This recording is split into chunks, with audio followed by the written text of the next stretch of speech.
Hi everybody. Hope you're all well. Hope everybody who's watching this and everyone around you is doing fine. I I thought I'd do a bit of a vlog today, a bit of letting you know what's going on and what's happening in my life at the moment. I don't usually do a lot of them. It'll also be a pick-up video as well, of what I've picked up comic-wise and sent to me and such, or via eBay mostly. Buy comics and that. I don't do many vlogs because not a lot happens in my life really. Um, I will apologise now if I look a bit bleary-eyed and tired and everything.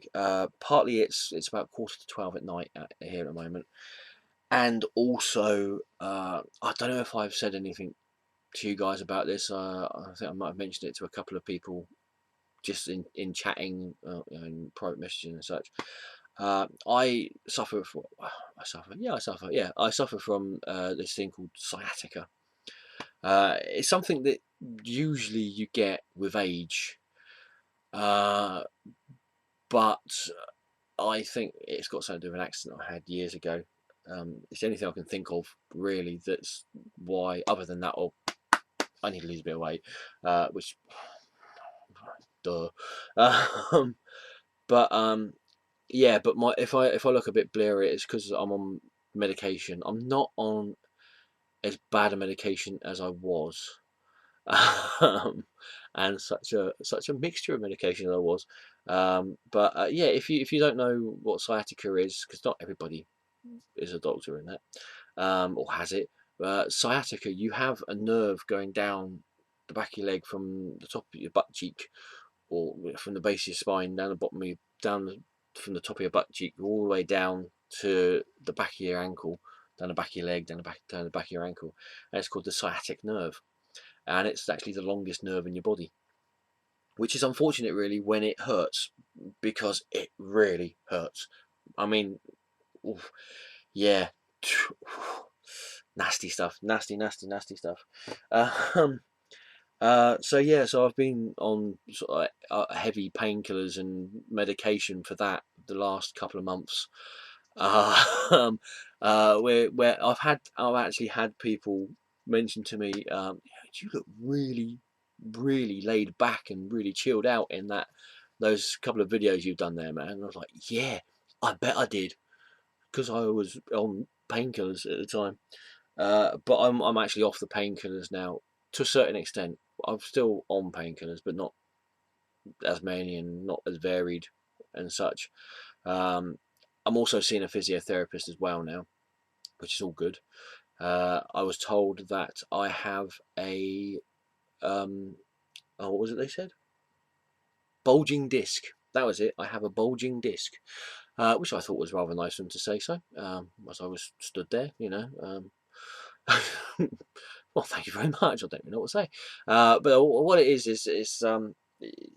you have discs in your spine, in between the ligament, the down the spinal column of your back, and uh, with everyday wear and tear and movement and such, you get little cracks appear in the disc. Now these sometimes heal themselves, and sometimes they don't.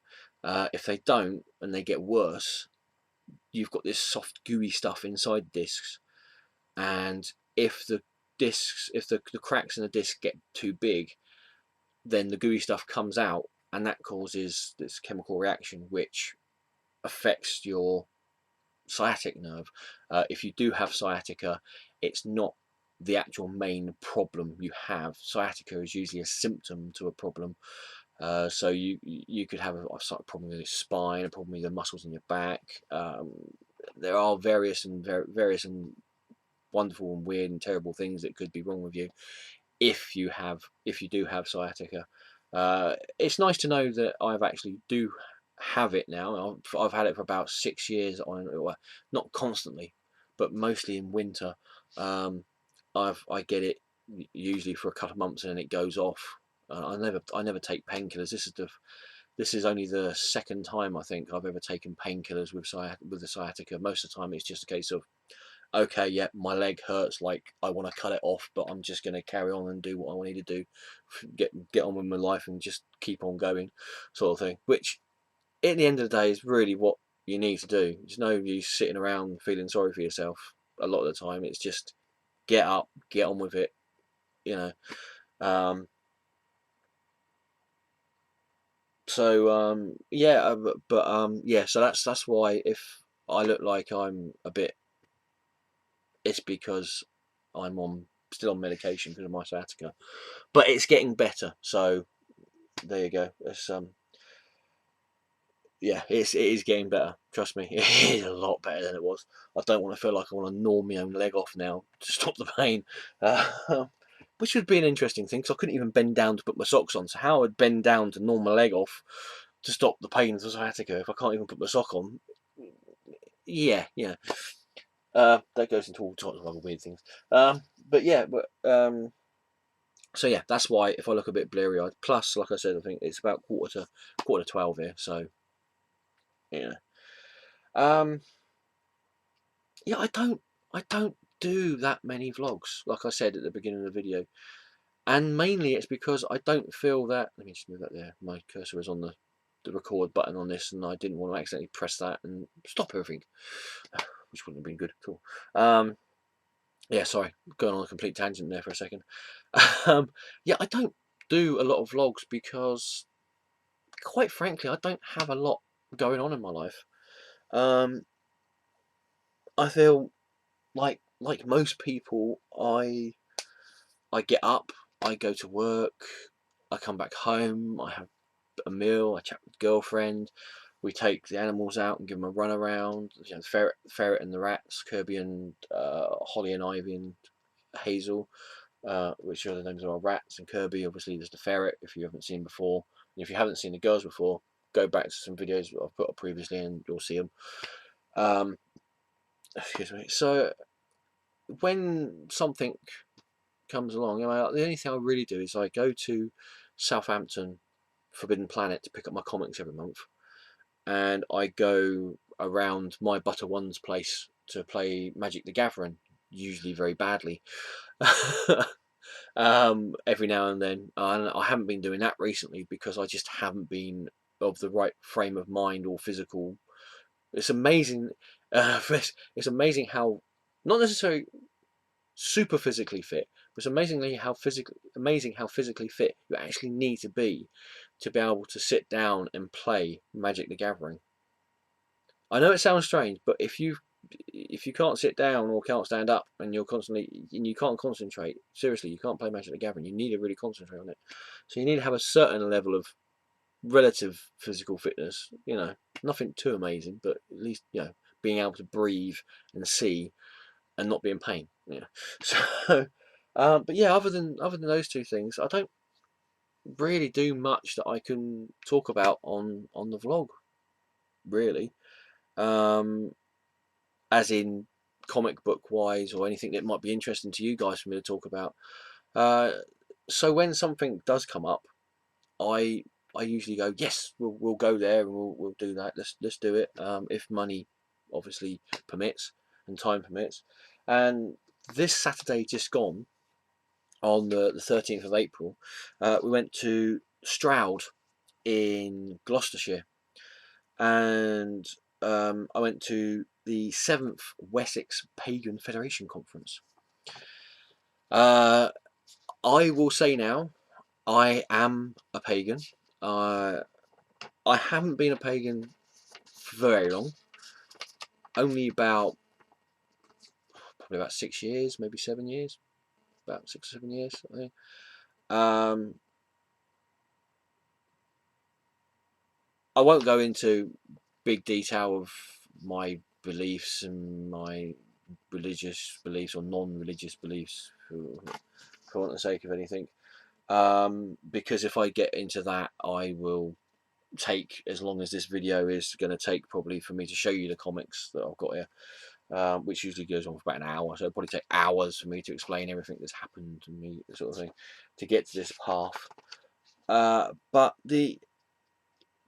these conferences are really interesting.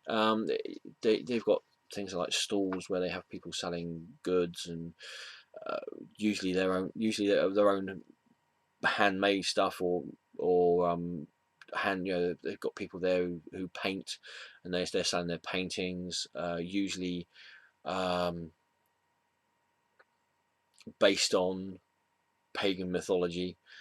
You've got people there selling books, again, mainly on paganism and herbalism and mysticism and sort of things like that, shamanism and all that. Uh, and you also have speakers there. You have the people who come along and they talk about what they've what their expertise is in. You have people there, herbalists, people there who are divinators, and all that sort of stuff that you would associate with paganism. And you also get to meet a lot of the authors of the books that that are there. And this Saturday, I picked up a book at the conference, and if it's anything like the last book I read from this author, his last book was Natural Druidry, which is a brilliant book for me to read, quite frankly. And I'm sure this book will be as good, if not better, than Natural Druidry. It's from the Cauldron Born, and it's written by Christopher Hughes. Yeah. And this book, it focuses on the tale of Taliesin. And if you don't know that, I don't know whether the author, Christopher Hughes, will be watching this. It'll be going up on Facebook. He might watch it, he might not.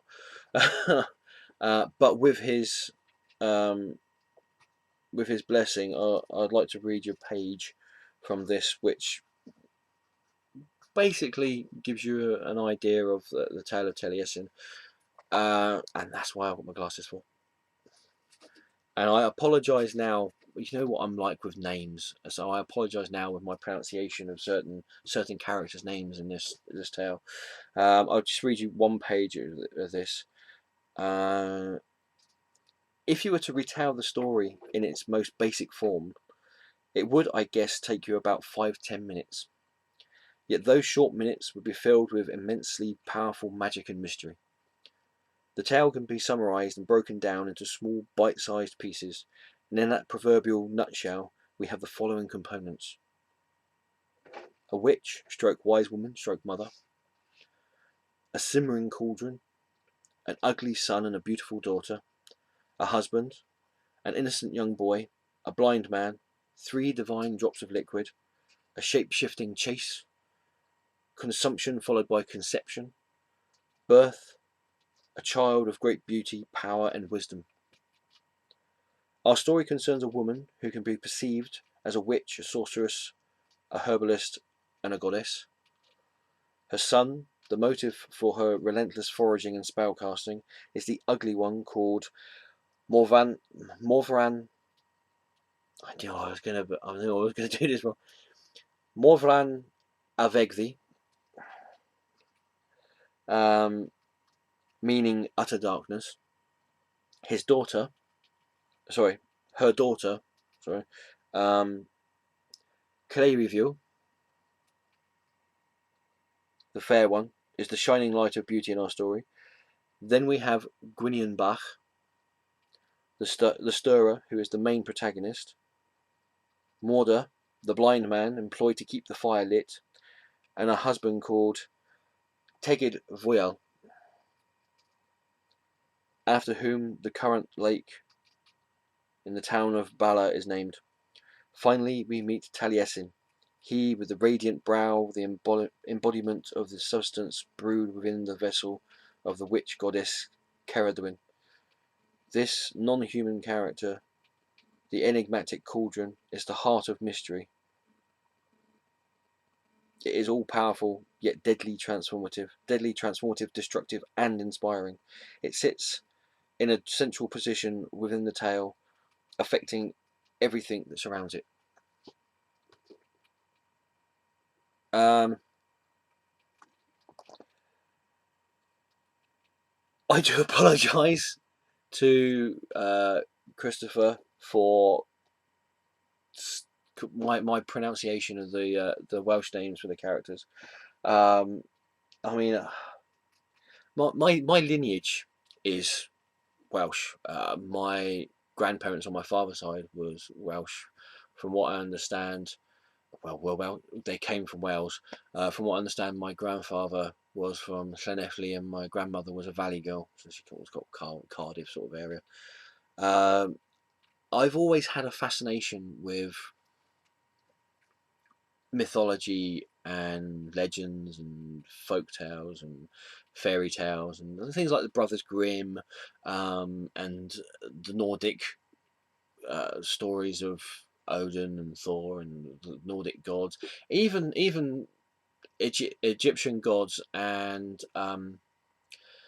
North American, Native American gods as well. Even South American Mayan gods, and all the way down to Australia and the Aboriginal stories. I've got a book up there on all Aboriginal stories on how the Earth became, and the moon and the sun and everything. All these tales, they're absolutely beautiful stories. They are absolutely wonderful stories. The imagination that I'll take this glass off now. The imagination that is in the stories. They're just such beautiful tales on how things work and how things happen and such. Um, and even now, I'm a very logical and scientific and um, realistic based person. I know where thunder comes from. I know it's not a god with a hammer or some mythical being moving furniture in the sky or whatever. Oh, everyone said. Um, so I've always had an interest in mythology and that sort of thing, and to a certain extent, I have been drawn to Welsh mythology recently with the whole. My grandparents were Wales as well. I mean, I've always tried to learn to speak Welsh, but again, it's one of those things where I'll get to a certain point and then something else will come up and I'll like, oh, I'll do this now, and then I'll completely forget how to speak it. I mean, it's the only words I know in Welsh, of any sort of like relative understandable, me speaking understandably in Welsh is um, Yakida, Bolada, which is hello, or good morning or good evening, um, or good day, Shmi, which I believe is thank you, and Llanfair Pwll Gwynedd Gorgyrith. I knew I was going to say it wrong. Llanfair Pwll Gwynedd Gorgyrith Gorgyr. I knew I was going to say it wrong. I can say it, honestly I can. It's Llanfair Pwll Gwyngyll Gorgyr. I'm going to stop doing it now.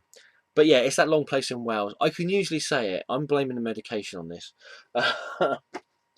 um, but yeah, and I would love to speak Welsh. I really would, because there are so many.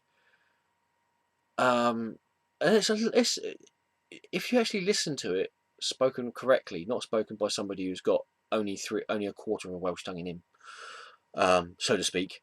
Um, uh, it is a nice language, and there's a book called Mabinogion, which has a load of other pagan uh, tales and myths and legends inside it, and that was in Old Welsh as well. And it's you listen to somebody speak it who actually can speak it. It does sound like a nice accent, a nice language.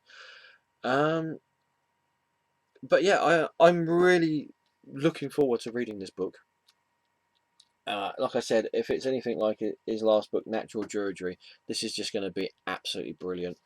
Uh, even if you're not pagan, even if you're not um, interested in becoming pagan or anything like that, or anything, even if, yeah, if you're just interested in the mythology of um, certain tales, or you know, there's a myriad of stories out there of from ancient times that our ancestors knew about, and they're really interesting. They are really interesting.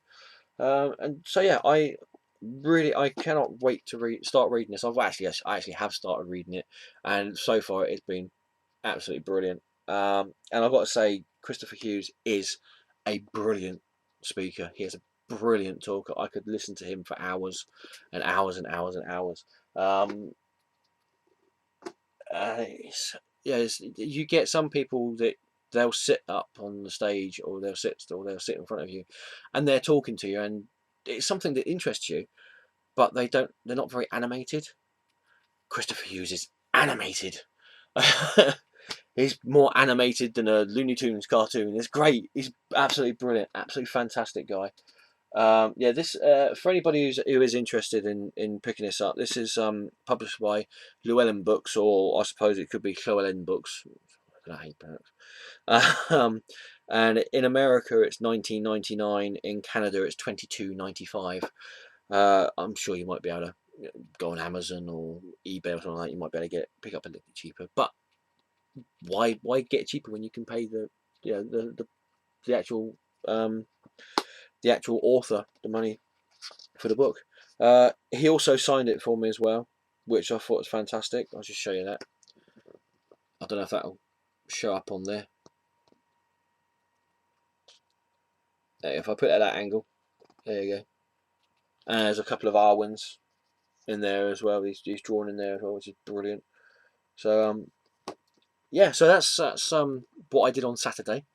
Uh, Not only that, but there, from what I could tell, if anybody who lives in Gloucestershire and lives near the Stroud, if you know of any comic shops that are there, then it'd be great for you to tell me, because I'd love to know. I walked around the town centre, and the only thing I found was there's this marketplace. It was Saturday, so it was market day, and there's this marketplace, and there were people selling homemade jewellery. There were people selling blankets and scarves and clothes and vegetables and fruit and all the sort of stuff you'd find in a in a marketplace. And my fanboy nose started twitching. It did. It started twitching. I was like, hang on a second, I recognise that smell. And there was this building at the back of the marketplace, and there was a little sign up on this door saying indoor market. So I turned around to the girlfriend and I said, should we pop in here and have a look? And as we walked in, I could see the first stall on the right hand side was a bookstore. And I was like, right, I'm going to look at that a bit later on. There was a couple of annuals that were on there which didn't look really anything that interested me. They were sort of like, you know, old annuals, but they was like for girl comics that come out, like Mandy and Misty and Mindy. Although Misty would have been too bad actually, because that was a bit of a horror sort of comic book for girls. Sorry. But anyway, we walked around this little hall, and again there were people selling things like jewelry and homemade soaps and all this and that. And we come round to this bookstall, and they had short three short comic boxes with comics in them. So I just basically turned around to the girl and, "I won't be a minute." And I was going through them, and they didn't have that many comics there, which was probably a good thing, because I more than likely would have just gone and spent everything. And if I'd done that, although saying that, I did pick this up before I walked around the Stroud, and I was actually the first person to get a signature that day off of Christopher Hughes, which I think is pretty good as well. But yeah, so comics. So I was going through these short boxes that this guy had, and I actually managed to find some old comics, which is brilliant. Like I said, there wasn't that many. If I had the money, I probably would have bought a lot more than I did, because there were a fair few comics there that I wouldn't have minded having. There were some sort of like middling numbers for the original series of the Eternal Warrior from Valiant from 92, 93. So I think they were around about the teens to 20 issues sort of thing. But these are what I picked up. So everywhere I go, I find comics or annuals or something. Much to, I think, my girlfriend's dismay sometimes. First up, we have Action Comics Weekly, number 609. This one here had the return of Black Canary in her sort of like bodice and fishnet stockings, and that she'd gotten rid of the Black Canary costume that she wore in the Keith Giffen, J.M. DeMatteis Justice League series that started out in 1986. It's 1986, 1987. No, it's 1986, yeah. Or thereabouts, yeah. A fantastic cover, I think, by Brian Boland. I love Brian Boland's artwork. When he did the variant covers for the Zatanna series that come out from DC before the reboot, I got every single cover. In fact, I even it wasn't even the Brian Boland cover; it was the second print of the first issue, which just had the normal cover on it. I even got that one. But yeah, I just love Brian Boland's artwork. His cover artwork is just brilliant. I love it. So there you go. Action Comics Weekly 609, and you have Action Comics Weekly 610 with Deadman on it, and this also has again Black Canary, Secret Six, Green Lantern, Superman, and the Phantom Stranger.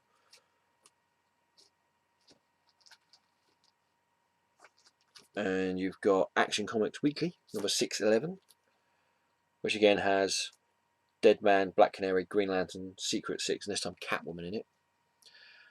Now these ones, some of them I used to have already. The one with the Black Canary on I didn't have beforehand. I don't think I had the Deadman one as well. I'm sure I had that one. Sure I had that one. But they went in the Great Purge of 95, 96. So yeah. I've also picked up X Factor number 25, which is part of the Fall of the Mutants crossover, which has got the appearance of Archangel in it and Apocalypse and the X Factor and that. The only problem with this one is I think I've already got it.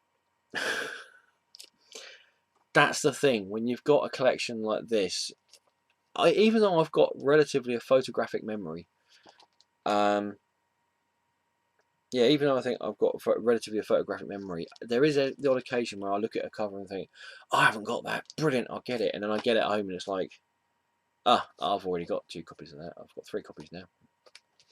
But anyway, I'll see and oh, excuse me, I'll see if I've got it already or not. If I haven't, then I haven't. It's not. If I have, no worries. It only cost me £1. And this one, which I thought was great, is this one actually. Those cost me £1 each.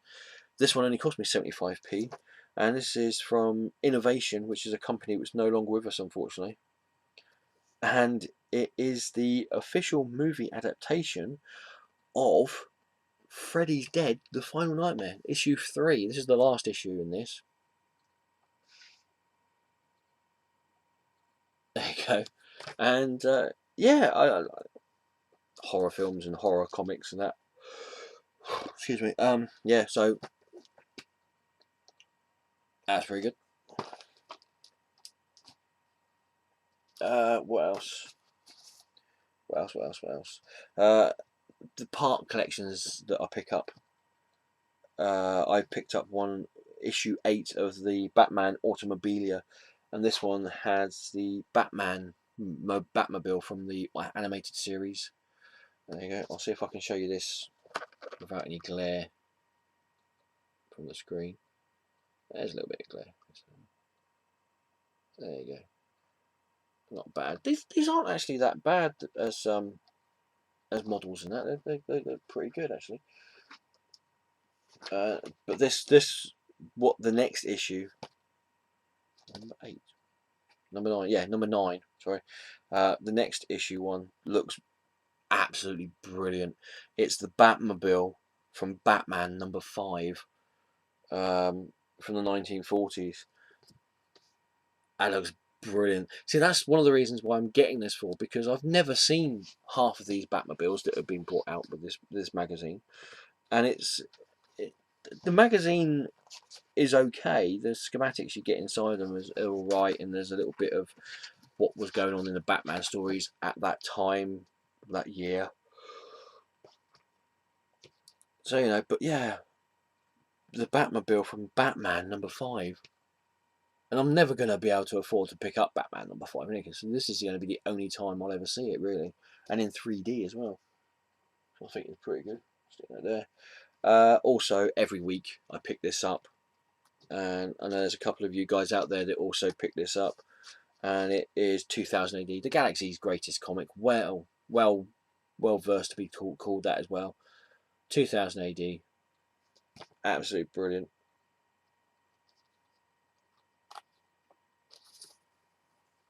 Really cool. I also got a few old comics off of eBay. I'm I a couple of videos ago, or a few videos ago, I said that I felt I needed to have a focus for my collecting. I needed to find a series or a character or something, because at the moment I'm just going, oh, that looks interesting, I'll buy that. Oh, that looks interesting, I'll buy that. And I'm getting bits and pieces, but I'm not getting complete sets. So if I remember correctly, one of them was going to be the Marvel Doctor Who series that I was going to get a complete set of. Excuse me. It is 12:15 here at the moment. So yeah, it's a bit late. Yeah. So anyway, yeah, I was going to get the complete set of the Doctor Who series that was brought out by Marvel in the 80s, which went on for about 23 issues, and also see if I can get the 4 Marvel Premiere issues as well. I think I've got a couple of those, so I'm well away on that at the moment. There was another one as well, which I can't remember what it was. I think I was going to try and get all the old Valiant series as well. That's going to be possibly later on when I get other bits and pieces sorted out.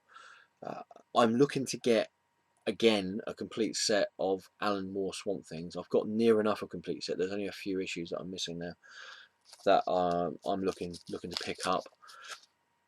But one of the things that I've been trying to get for ages, and through just the fact that other things have come up or I've not been able to pick them up, I just haven't got them, and that is to get a complete set of all the DC Comics Crisis on Infinite Earths crossover comics. I've got the complete set of the Maxi series, all 12 issues of them.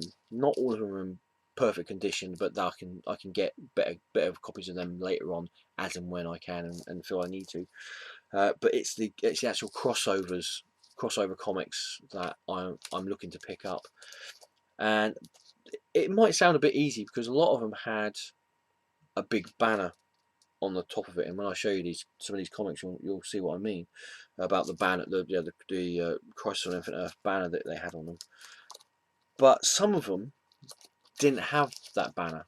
It's either because they were pre-Crisis of Infinite Earth tie-ins, so there was there were some issues where the Monitor was alluded to, or the fact that he was looking at certain characters and certain villains and heroes and people in that, and that was before the Crisis started. That started happening, I think, about a year or 2 years before the Crisis on Infinite Earths series actually started. There were also, you had the ones that had the banner on top, and there were also issues that had no banner at all, but they still they still had something to do with the crisis that was going on, in the multiverse crisis that was going on. One of the ones, and I don't know if I've got it here. I don't know if I've got it here at the moment. Actually, I did have it. I did have it for the Excalibur Brits podcast, because I was going to show it when they asked for the top 10, top 5 favourite crossovers or events. Let me have a look. Yeah, here we go. This this one was one that had eluded me for quite some time. I think I've shown this before, this issue.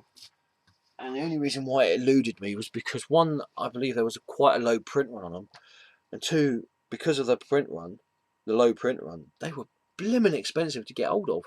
And then all of a sudden, the prices just dropped on them. Everybody just seemed to think, it just seemed like nobody was interested in picking them up, so the prices just dropped. And this isn't what I picked up recently, but this is Amethyst, Princess of Gemworld number 13, with Dr. Fate in it. It's not really a linchpin story that has much to do with, or has much impact on the actual main story, but it's just one of those things. It was like a side story that gave a slight bit of depth to what was going on in the series as a whole. So yeah, there are some of them out there that are quite difficult to pick up. But I've actually managed to pick some of them up, and I'll show you them now. We have got. I'll start off with this one.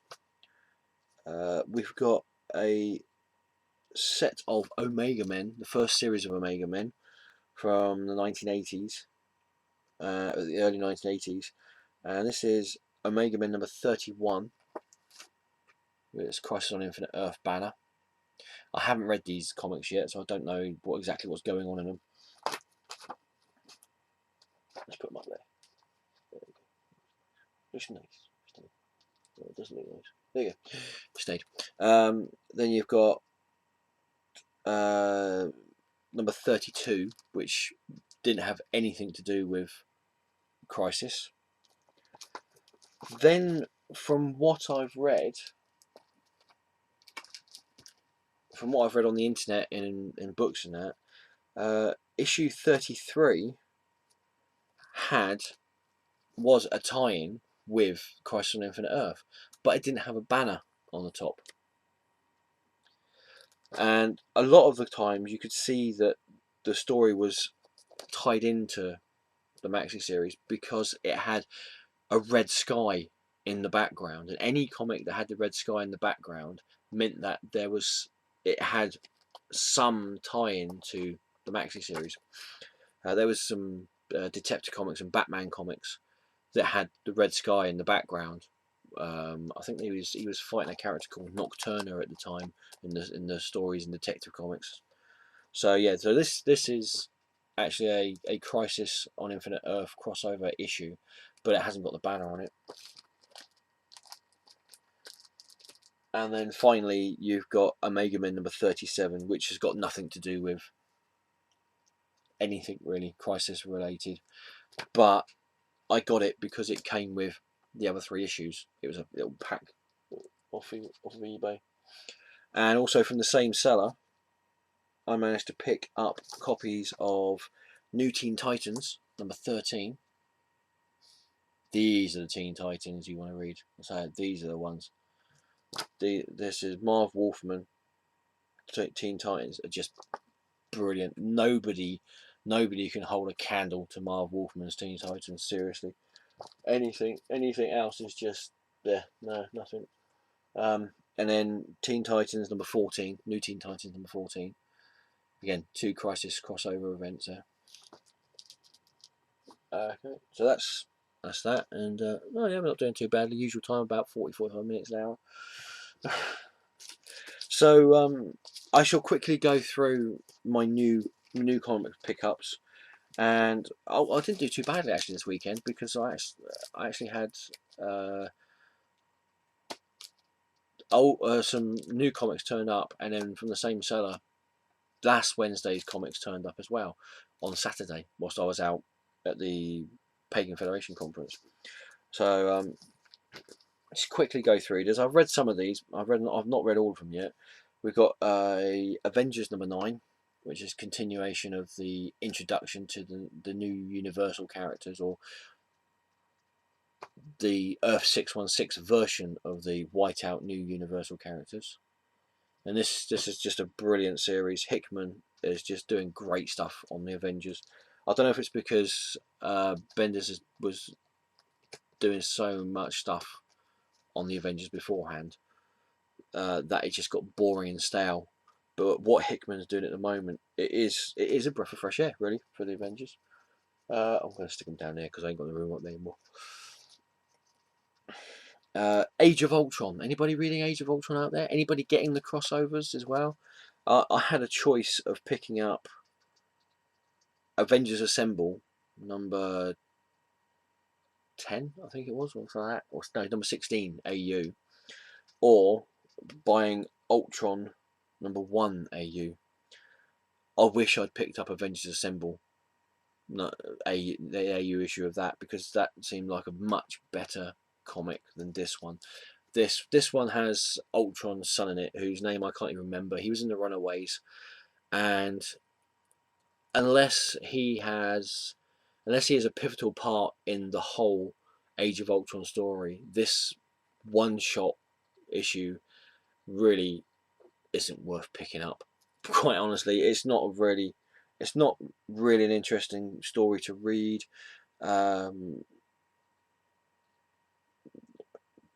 It was okay. It's like filled about 5 minutes of me waiting for a kettle to boil so I can make myself a cup of tea.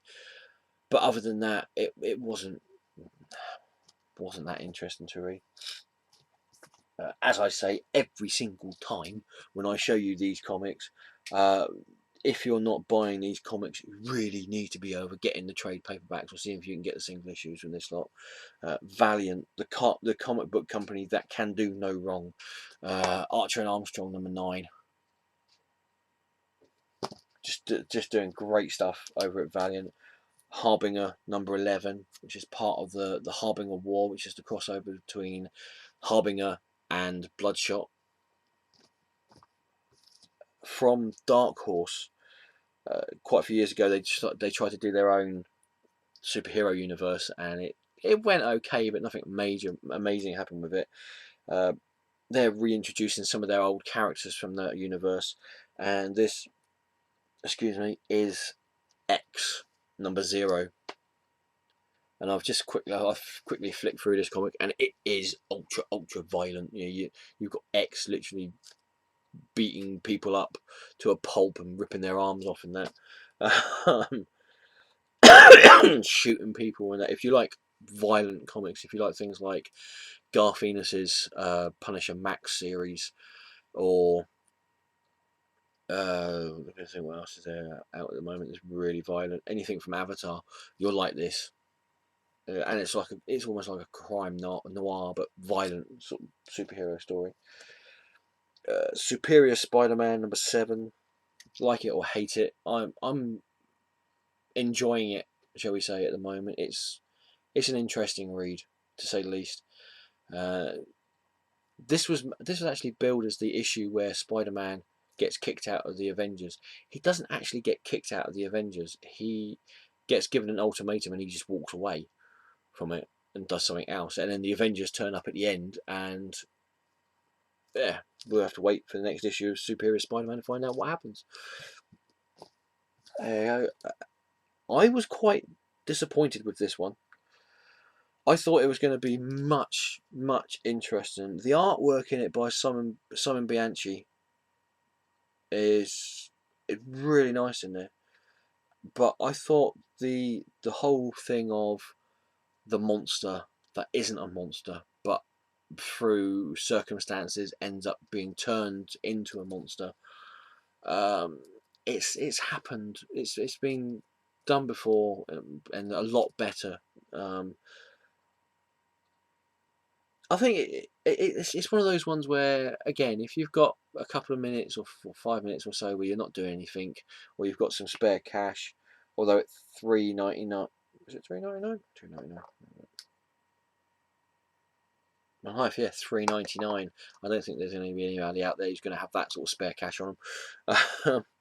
But yeah, it's Thanos Rising, and if this is the introduction that they're trying to give people to Thanos in the Marvel Universe and people outside of the Marvel Universe who are just watching the movies, oh, no,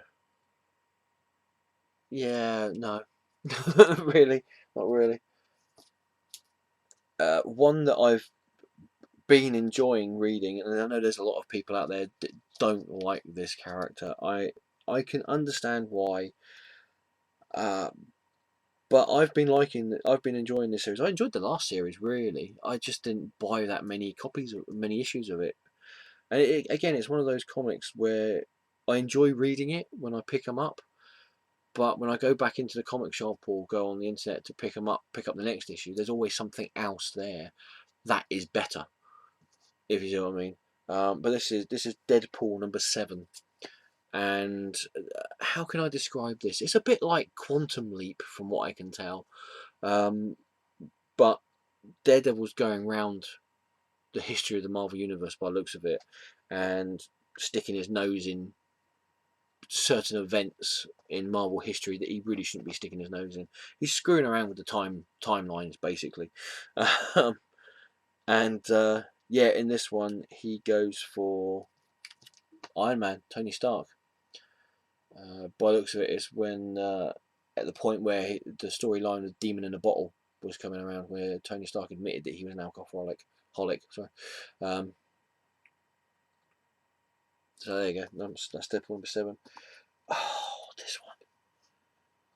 Oh, I was waiting for this one to come out since I found out that who was going to be the artist on it. It's Indestructible Hulk #6, Mark Waid and Walt Simonson. Oh, this took me back to my childhood, to the 80s again, but not in a bad way. Uh, and it's Simonson drawing Thor and Hulk. And as I said in the week before last podcast, the last page on this, oh, I got such a fanboy, all of tizzle. I did. It was all ooh, when I saw the last page of this. Hulk worthy, and relax and breathe. But yeah, I'm really looking forward to issue 7 of this. Really looking forward to it. Can't wait for that to come out. We've got now not many more to go. Fantastic Four FF #5, but the Michael Reed hero variant, which I finally picked up. This is the She-Hulk one. Ah, She-Hulk. Yeah, again, I've said this loads of times before about Michael Reed, and I really need to pick up some of his Madman stuff. I really need to pick it up. I love his artwork. It's cartoony. Yes, it's quite what's the word I'm looking for? Avant-garde, I suppose. Really, maybe that's the right word. But I like it, and it's the cleanness of his artwork and all the almost naivety of his artwork, if you will, that I just love. It's just fun. He is a fun artist, and yeah, fun. That's what comics should be. They should be fun. A few more. Let's have a look. What Age of Ultron #4. Go. Age of Ultron #5, which turned up at my door this morning. Yeah, and again Valiant. Oh, Valiant Comics. Shadow Man #6, and issue 1 of the Harbinger War. Issue 1 of 4 issue miniseries of this. Seriously, if you're not reading Valiant Comics, go out there and buy them. They're great stuff. Just one more thing before I go, because this is going on for an hour now, and I'm sure you all want to go do things and other things rather than watch this. I just had a thought. Uh, I've been thinking for a long time, or as long as I've been a pagan anyway, that somebody should do. And I can hear people who know me and that, and who are also pagans. I can hear them sitting there going, "Oh yeah, comics." But I would love somebody to do a comic book adaptation of the Mabinogion, or the story of Taliesin, or anything like that sort of mythos and that. And I was at work and I was thinking to myself, who could do that? Who could actually give those stories the right credence and the right oomph that they need to sort of be turned into a comic book? And it hit me: Grant Morrison, Neil Gaiman, and Alan Moore. Can you imagine those three in conjunction, working together on a comic book, doing adaptations from things like the Mabinogion and from pagan mythology and even Norse mythology and such, but actually not Thor as in Thor from Marvel, the Marvel Thor, God of Thunder, but actually the stories, the Norse mythology stories, or the other pagan stories, or from Welsh mythology. I can't even speak English now, let alone Welsh. Um, so yeah, just a thought. Anybody out there who's pagan? I know at least um, one guy out there, whose YouTube channel name I can't remember at the moment. You have to excuse me. Time of night and everything. I know his actual um, YouTube channel name is the fact that he's pagan. Um, yeah. What do you think? Anybody out there who else who's pagan, who's a pagan, who would like to see things like that transformed into a comic book, written or adapted for comic books by Grant Morrison, Neil Gaiman, and Alan Moore? Just an idea. Um, yeah, so there you go. Really, that's it. Really, and this really is going on for nearly an hour now. So I apologise profusely for anybody out there who has got a numb bum or is suffering from dehydration or starvation from trying to watch this whole video in one go. I know a lot of you guys stop the videos, go off and do something else, and come back in. I don't blame you. If I could, I would. If I could figure out how to edit these things, I would. Chances are I'd probably be a lot shorter. But there you go. So yeah, it just leaves me to say thank you all for watching. I've got to say thank you for everybody who has subscribed to my channel. I've got well over 330 subscribers now to my channel, which is brilliant. Thank you to everybody who has just recently subscribed to my channel. I will also say keep an eye out for everybody's videos for the comic community project 2, where we're all creating our own universes. Everybody's doing their own little videos to introduce their raw ideas for their characters for the universe, and we're now just waiting for a couple more people to put up videos. Ghost Critic, I'm looking at you. And then Howler Mouse is going to put up a video of him amalgamating all of our characters together, and yeah, it's going to be fantastic stuff. Keep an eye out on all that stuff. What else is there? You've got again Howler Mouse and Costa Bromstar doing their Sandman reviews on Sandman, Neil Gaiman's Sandman comic book, which is it just again absolutely brilliant. If you saw their first video that they did, there wasn't that many comics but that's because we were all just stood there in complete awe, I think, of these two guys talking about a comic book that I think we all loved, really. um, what else is there? Oh, and of course Excalibur Brits every Sunday at 1900 hours GMT. If you're not quite sure what time that is in the country you are at, there's plenty of time zone converters around the world. And hopefully this week, I don't know if I can actually say this, and I suppose should ask Ghost Critic whether I should say this or not, but I'm going to in any case. Hopefully this week we might have a special guest. So yeah, so there you go. Just you're gonna have to tune in just to see who this special mystery guest could be. So it just leaves me to say thank you all again for watching, and if you've got any comments on this video, comment on anything in this video, comment section down below. If you like the video, thumbs it up. As I always say, if you didn't like the video, feel free to thumbs it down, but say why you thumbs it down. Is it because you didn't like the t-shirt? Was the screen too bright for you? Was I talking too quickly? Was my pronunciation of Welsh names and the fact that I couldn't say Llanfandili or Gogilydd. No, that wasn't even it. I am going to do a video and I'm going to say this. I can say it. I know I can say it. I just can't perform in front of an audience, I'm afraid. Sorry.